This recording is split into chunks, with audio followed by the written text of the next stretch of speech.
Hello guys, hello, this is for Virgo. Okay, Virgo, welcome dito sa aking channel, Laren 888 Virgo. Alamin natin kung anong messages, vibration, energy, gabay para sa inyong lahat. So, general reading, general weekly tarot reading tayo. Oh, sorry, Virgo. Okay, tingnan natin. Ano ba ang messages, ano ba ang energy na pwede kang makaresonate? Oh, sorry. Okay, first and second card is Dragon, Bat. Gaia's Gateway, Virgo.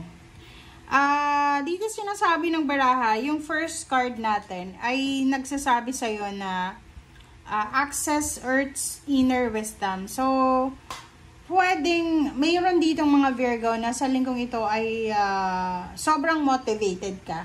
Okay?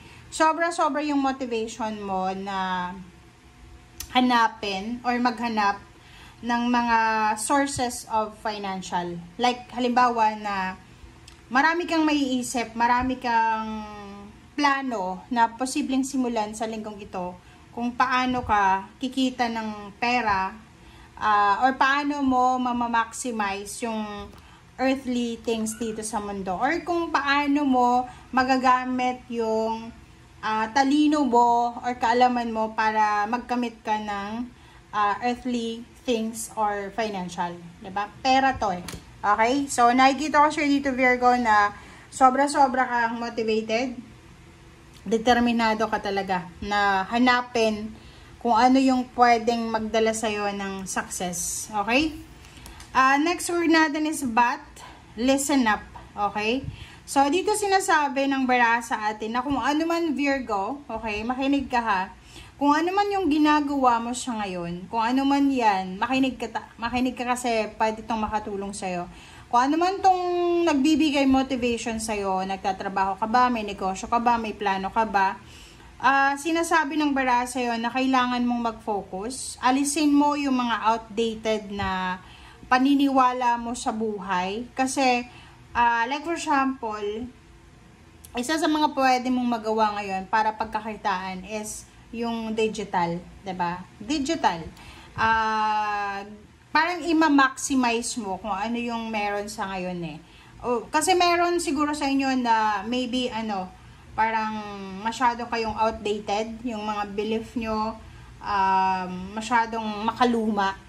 And sa barahang to, sinasabi na in order for you to gain success easily, diba? Yung mabilis lang na success, ay i-maximize mo kung ano yung digital offers ngayon. Okay? Kung may gadgets ka, work from home, or halimbawa na, kasi sa panahon ngayon, wala na tayo ngayon sa pataasan ng posisyon sa trabaho eh.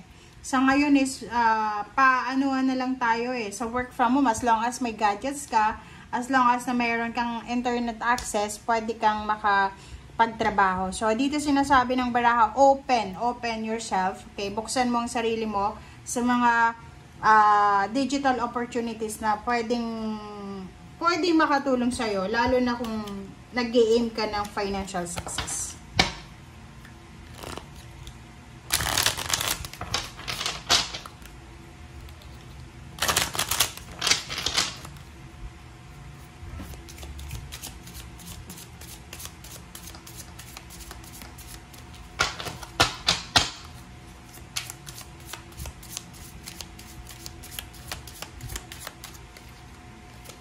Okay, so reverse na 6 of spade. Okay, so reverse siya.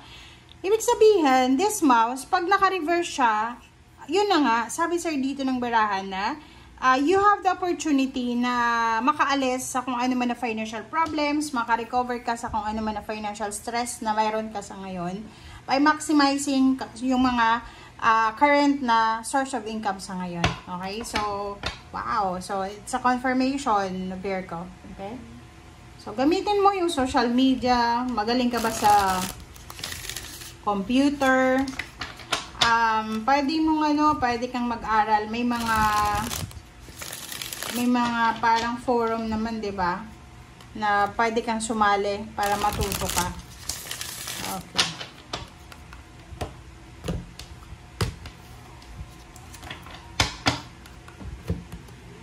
Okay.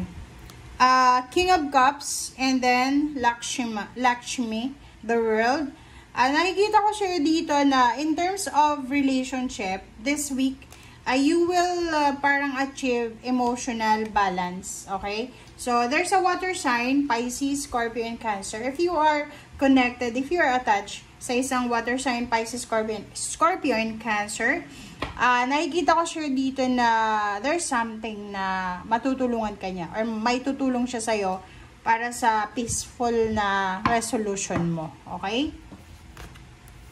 Nine of Cups, this is about emotion, family. Wow. So, nakikita ko siya dito, merong mga Virgo na excited kayo. So, punong-puno ka ng excitement sa linggong ito. Kontentong-kontento ka, excited ka para sa nalalapit mong plano. So, maybe there's a plan for a celebration, for a travel, for a business opening, for kung ano pa man na pinaplano mo, magpatayo ng bahay, negosyo, or kung ano pa man.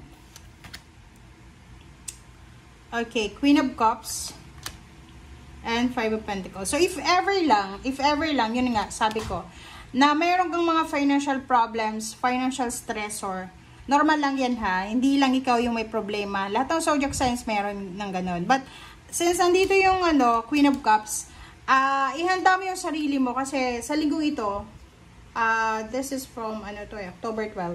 October 12. So, from October 12, okay, tingnan ko sa calendar. Okay. So, from October 12, sinasabi ng Barasa yun na if ever na magkaroon ka ng financial stress or stressor or financial problems, you need to parang be calm. Okay? Kalmahin mo yung sarili mo kasi magiging sensitive ka eh. Like halimbawa na